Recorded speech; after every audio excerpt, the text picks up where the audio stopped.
Hola, soy la Basmati de nuevo con vosotros. Hoy, a petición de una persona que ve el canal chilena, voy a hablar de las momias chinchorro. Me ha parecido la cosa más interesante del mundo. Son antiquísimas. Tienen entre 6 y 7 mil años de antigüedad como media. Son más antiguas que las de Egipto, pero es un descubrimiento que se ha hecho tardío porque no sé si sabéis que hay un procedimiento que se llama carbono 14, que es lo que permite datar piedras, bueno, restos, todo. Y si no, pues todo son conjeturas. Entonces, estas momias, para hacer una síntesis, fueron descubiertas por un alemán que es el padre de la arqueología sudamericana, que se llama Uller, de apellido, no me acuerdo cómo se llama de nombre. Y me parece que en 1917. Y entonces él le echó así arbitrariamente como 2000 años de antigüedad y no le dio más importancia. Pero en 1983, al estar, hay una zona determinada de Chile, que es el norte de Chile y el sur de Perú, y allí es una zona donde se dio esta cultura tan antigua que realmente no le importaba demasiado las vasijas, eran pescadores, ni le importaban demasiado los metales. Sin embargo, eran muy cuidadosos porque seguramente tenían un concepto del más allá a la hora de embalsamar sus muertos. Y eso es lo que nos ha quedado. Hay dentro de estos 6-7 mil años, hay como tres fases donde hay momias negras, momias rojas y después al final se ahuman las momias. Ahora os hablaré un poquito más detenidamente de lo que es todo este proceso porque es sorprendente. Hay muchísimas muertes de infantiles, muchísima mortandad infantil, y es porque se ha descubierto, sobre todo en el pelo, que tenían el agua debía de tener gran cantidad de arsénico, que la sigue teniendo hoy día de forma natural. Y eso se acumulaba en el organismo de los nenes y morían. Ellos con el tiempo, en nuestro organismo es muy sabio, se hicieron, digamos, ese arsénico, acabaron integrándolo y morían menos, había menos mortandad, pero durante una época hubo muchísima mortandad infantil de nenes y los embalsaman también. Todo esto lo he puesto en el blog, he puesto algún vídeo. Y, ellos en Chile, cuenta la policía, es que está viendo artículos que tenían un problema, y es que la gente que vive en ese lugar, en esas zonas costeras que son como los herederos de los chinchorros, no son herederos genéticos, sino pescadores que viven unas cuantas familias, pues dicen que están continuamente encontrándose tumbas, huesos y tal, y ellos son muy respetuosos, no las tocan ni las modifican, sino avisan para que se estudien y tal.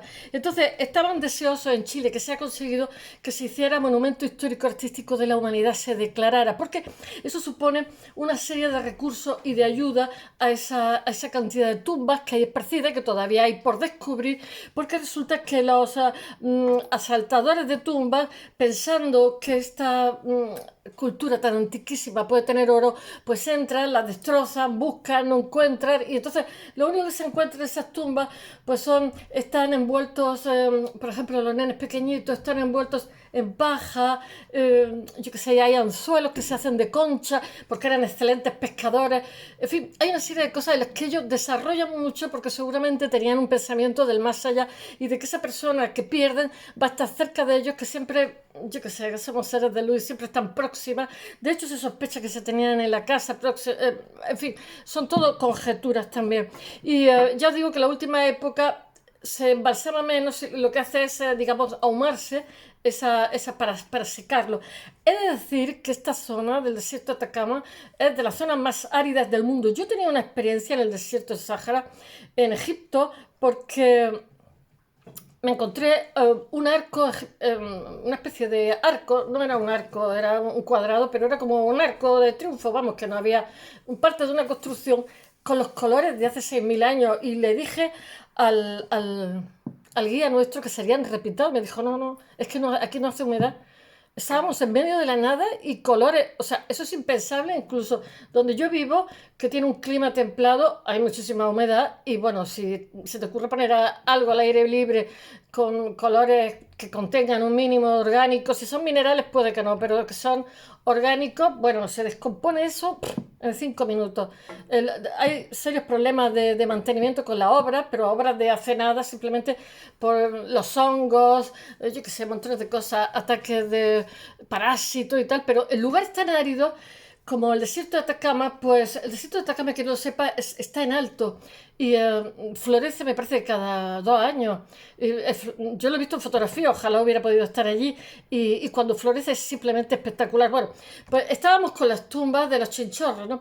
Él se declaró Monumento Histórico Artístico de la Humanidad y eso supuso un presupuesto para preservar estas tumbas y para preservar estos descubrimientos. Esta mujer que me ha pedido la tumba tiene una gatita como la mía, como Blanquita, que es una gatita de Oriente, que son albinos. Y digo yo, mira qué casualidad. Bueno, ¿por dónde iba yo? Así, a mí me hace mucha gracia en América, ¿no? Porque yo solamente conozco Colombia, que estuve 15 días, pero yo, por ejemplo, oigo chinchorro, la voz chinchorro, ¿no? Y aquí en España es chinchorro, por lo menos donde yo vivo, me he comprado un chinchorro, te has comprado una barquita que ahora suele ser, antes era de madera y ahora es de fibra de vidrio, y son como barquitas pequeñas que muchas veces llevan los barcos cuando quieren, incluso los yatecitos pequeños, porque cuando quieren, yo que sé, bajar a tierra, cualquier cosa, eso es un chinchorrito, ¿no? Y yo digo, mira, cuando estuve en Colombia, o sea, oía terminología, ¿no? Por ejemplo, vamos al mercado, ¿cómo se llama el mercado? Basurto. Y yo, ¿Basurto? Pues claro, yo lo asociaba al País Vasco, ¿no? Para ellos son otros nombres que tienen. Estaba lleno de peces, o sea, de pájaros tropicales alrededor. Digo, qué poco le pega llamarse Basurto. Qué tontería, ¿no? Porque tenemos asociados los nombres a un entorno físico como el País Vasco, que es más bien húmedo, fresquito, lleno de lluvia, no sé.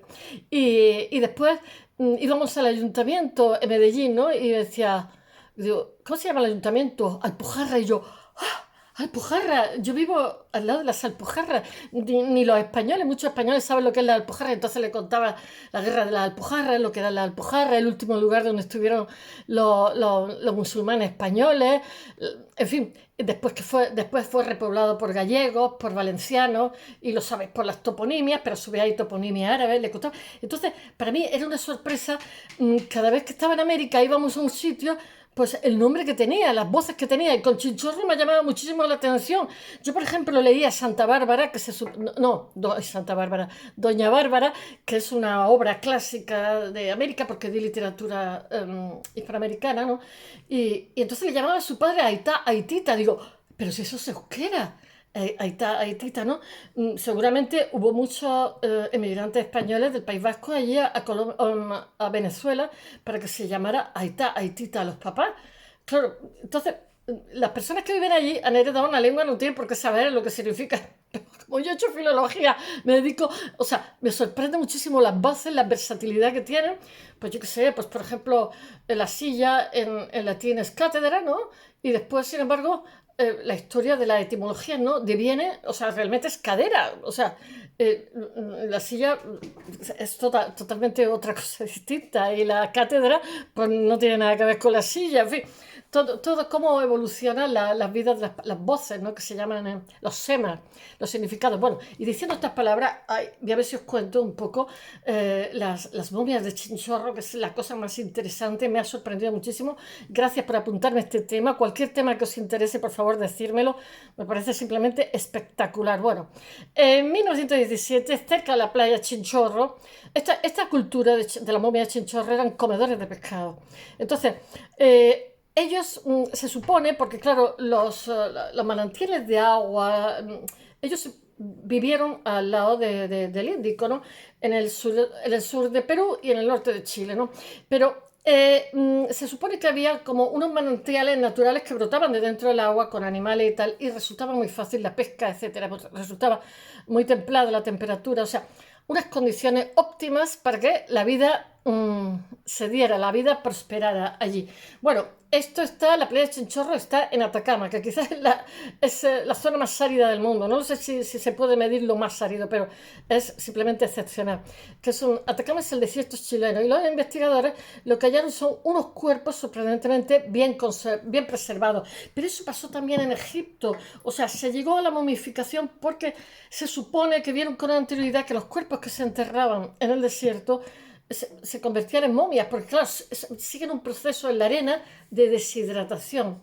Y bueno, y eso hizo que prosperara muchísimo la medicina. Bueno, pues aquí debió de pasar algo parecido porque estaban en pleno desierto, una zona muy árida, y bueno, los cuerpos han sido se han preservado muy bien porque realmente ellos también lo que hacían era extraer el cerebro, o sea, los órganos internos que son los que más se descomponen y los que más pudren. Pertenecen a una cultura desconocida que hasta entonces nunca se había oído. Bueno, entonces el arqueólogo alemán Max Uhle, que estaba considerado y es considerado el padre de la arqueología sudamericana, lo estudia en 1919 y como no hay carbono 14, pues le dice que tiene 2000 años y hasta luego Lucas la conclusión, la que quiso, que se trata de restos antiguos de pobladores de la región que tienen contacto con otras culturas peruanas más avanzadas. Pero Ule no es así. O sea, ellos fueron anteriores a esa cultura peruana más avanzada, pero todo eso se ha visto después. Se ha visto después cuando se han hecho otros hallazgos de otros cementerios de los chinchorros. Bueno, Ule califica estas momias en tres categorías: las naturales, que se han momificado sin intervención porque es una zona muy árida; las de preparación compleja; y las que son revestidas con una capa de barro. Yo como estoy acostumbrada a ver a las egipcias, pues que ayer os hablé de ellas, que se las comían, pues estas me parecen rarunas porque las rellenaban de plumas, yo qué sé, les ponían barro.